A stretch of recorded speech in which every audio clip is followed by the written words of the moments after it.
Dear students, class 12th, second year, our today's lesson is a second part of the poem If by Rudyard Kipling. I'll start the explanation and the analysis of this poem. I'll give you a little bit of its background. It was written by Rudyard Kipling. If means that it's suppose although you have lots of information, students you have lots of prior information.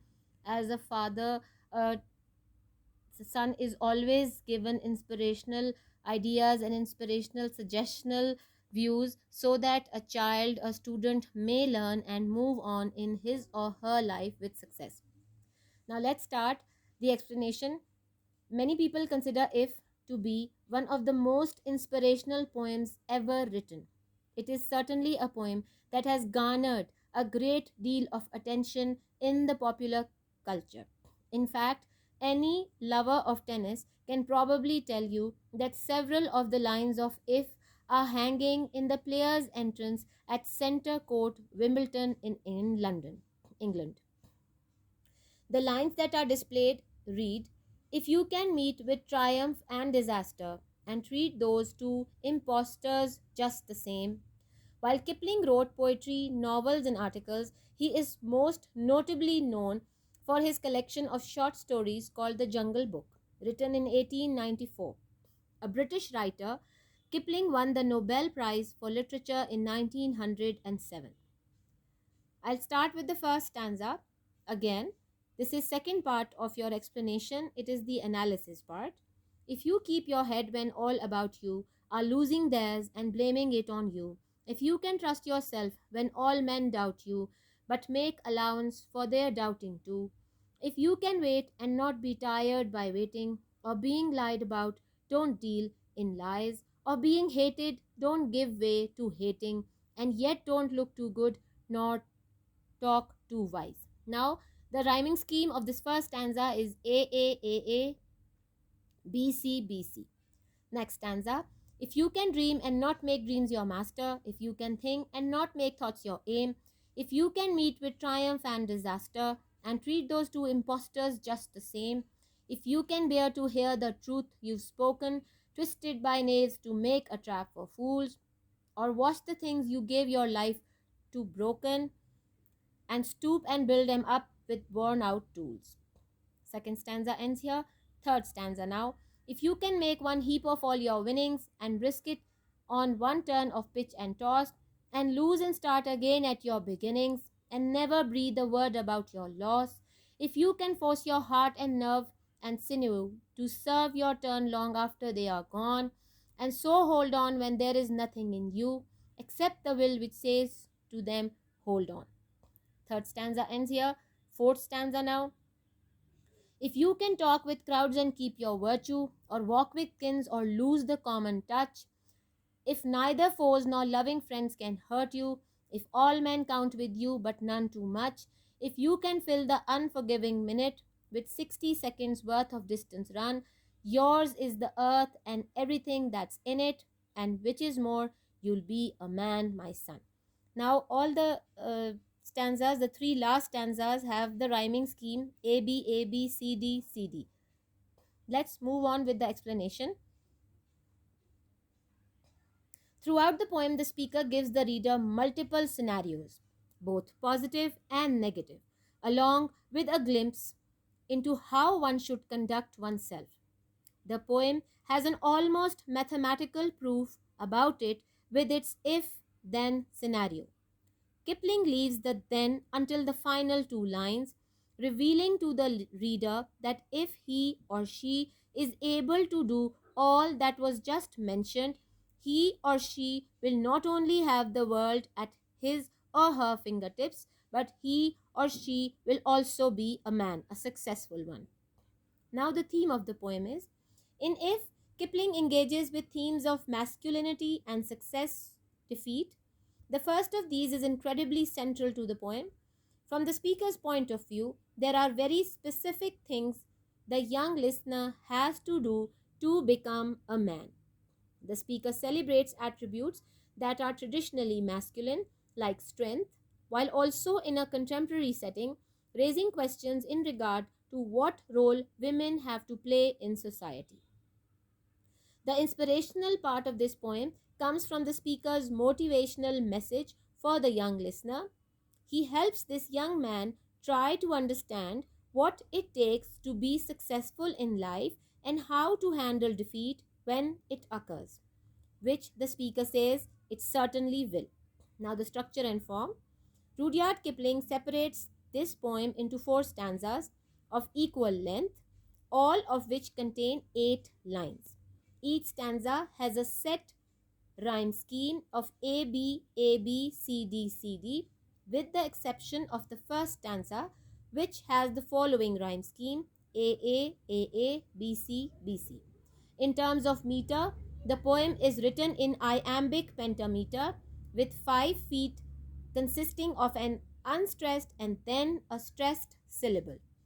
The speaker of the poem, presumably Kipling, keeps a positive and upbeat tone throughout the work, informing the reader that he or she needs to be in order to be a successful person in life. Kipling makes this a very personal poem by his use of the pronoun you. In fact, one could even interpret that the poem is Kipling talking to himself or giving himself a pep talk. Now, the first stanza analysis. The first stanza wastes no time in setting up the if then scenario. Kipling writes, "If you can keep your head when all about you are losing theirs and blaming it on you." In this first if scenario, Kipling reminds the reader of the importance of maintaining a level head even when those around the reader do not have one and are blaming the situation on the reader. It should be noted here that the reader soon realizes the poem is really one long sentence. The poem ends on a particularly high note, which Kipling emphasizes with his use of an exclamation point. The third and fourth lines present the next if situation. Kipling writes, "If you can trust yourself when all men doubt you, but make allowance for their doubting too." Here the speaker emphasizes two traits that all people must possess: self-trust and the ability to understand the thoughts and feelings of others, even if that means understanding that people will not always be like or agree with you. The final 4 lines of the stanza flow together nicely, almost sounding as though they are one complete thought. Kipling writes, "If you can wait and not be tired by waiting, or be lied about, don't deal in lies, or being hated, don't give way to hating, and yet don't look too good nor talk too wise." In these lines, the speaker is telling the reader to have patience. In addition, he informs the reader that if he or she is lied about, he or she should not stoop to the level of a liar. If he or she is hated, he or she must not become hateful.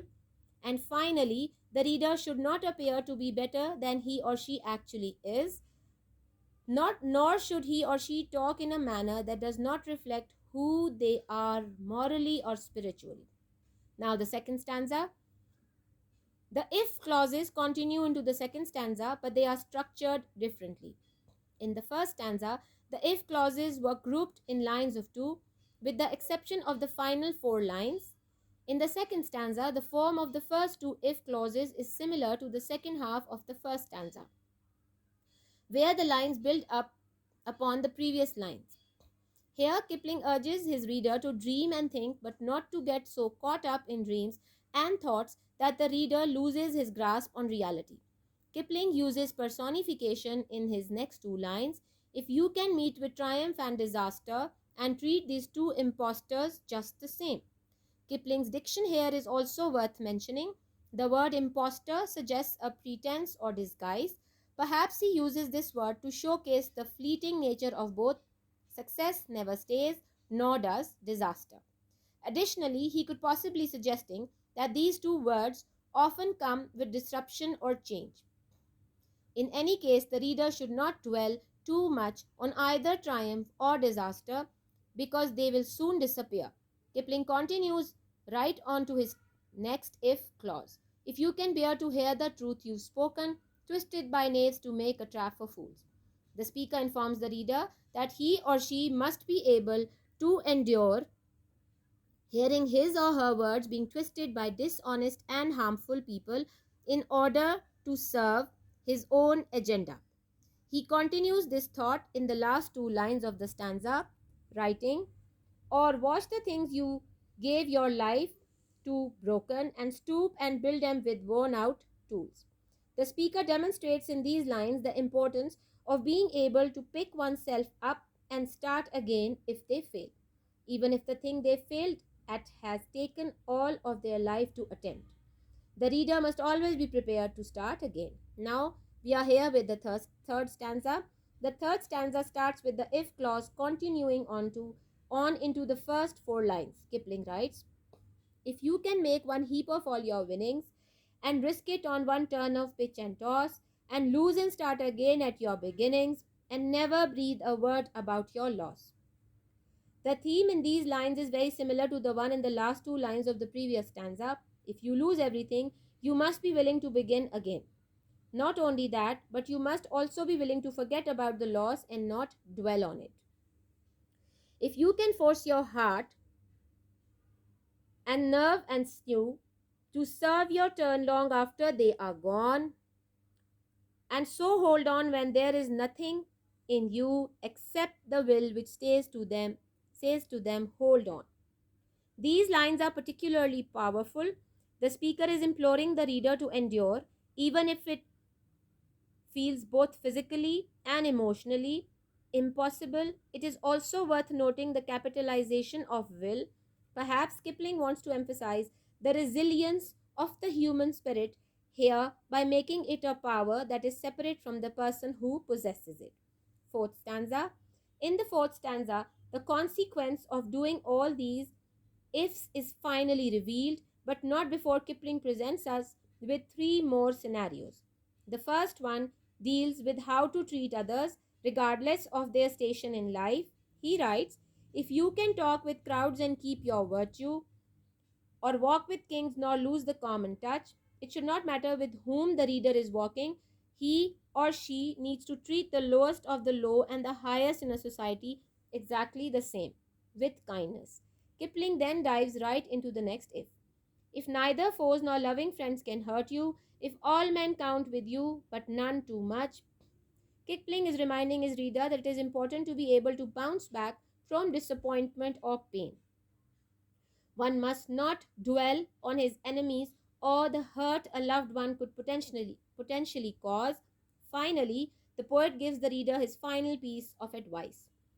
If you can fill the unforgiving minute with 60 seconds worth of distance run, he is telling his reader to never give up or waste even a single second of his precious time. If you are given a minute, make sure you use all 60 seconds of it.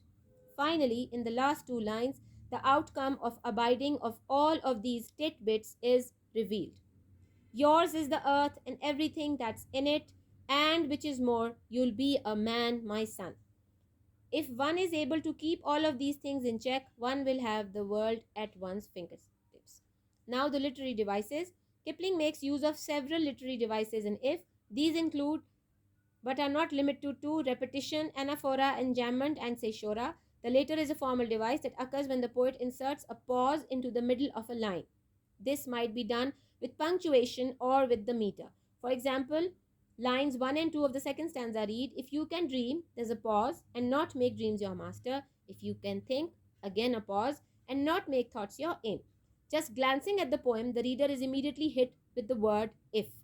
Not only it is the title of the poem, but through his use of repetition, Kipling emphasizes the word throughout the entirety of his work. This makes the poem move as the reader is working his or her way through it in order to get to the effects of what will happen. If he or she is able to accomplish all that it mentions, Kipling does not disappoint. The reader that discovers what will happen in the final two lines of the work. On the same point, they use the word if is a form of anaphora. This is because the word if is repeated at the start of many of the lines of the poem, creating both a nice sonic effect as well as a list style to the poem.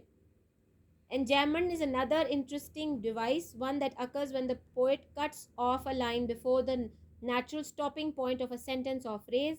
For example, the transition between line 2 and 3 of the second stanza, as well as 1 and 2 of the third stanza. If was written in 1895 and first published in 1910 in Brother Square Toes, a chapter of Rewards and Fairies. Today, the poem's philosophical outlook is considered to be one of the best examples of Victorian Stoicism. It provides traditional advice about how to live a good life with the understanding that one has to make the most of every minute they have. It requires self discipline and a good moral character. But no matter when the poem was written, it is still resonant today. Let's move on with the explanation so that you can clearly understand it and write a summary yourself.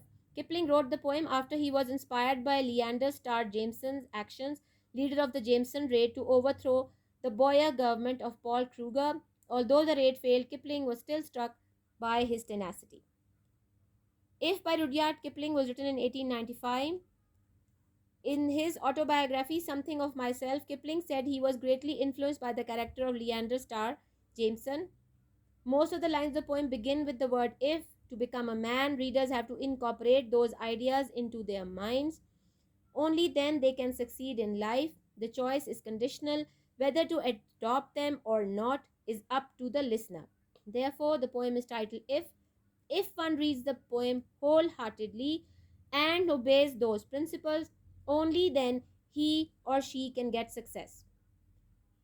If is in the form of a paternal advice to a child. Here, the child is none other than the poet's son, John. It is a type of didactic poem that teaches readers how to be an ideal human being. Kipling's poem is all about how to be an ideal human being. The text presents a series of advice following which one can become a man. That's why this poem does not have a single meaning. Readers can find a variety of meanings in it. Uh, about Rudyard Kipling, a little bit. Rudyard Kipling was born in Bombay, India in December of 1865. As a boy, he took pleasure in the work of Ralph Waldo Emerson and Vicky Collins. He was around 11 years old when he first started writing. Kipling's best known work, The Jungle Book, was published in the late 1890s. After developing an ulcer and undergoing surgery, Kipling died less than a week later. His ashes were interred in Westminster Abbey in the Poets' Corner. Since his writing has come under some scrutiny as the reader's opinion of his colonial, sometimes over masculine tone now seems to be much tasteful. He has written a very beautiful poem and it's very interesting. It is full of advice, it is full of suggestions for a child, for a boy, for any girl or boy both, that they what they can do to attain a successful life, what moves they must make to achieve their goals, which are the most important thing in a student or a child's life. I hope you liked this explanation. I'll send you the Urdu translation in part 3, poem If, unit 6. Please like and subscribe our channel. Thank you so much.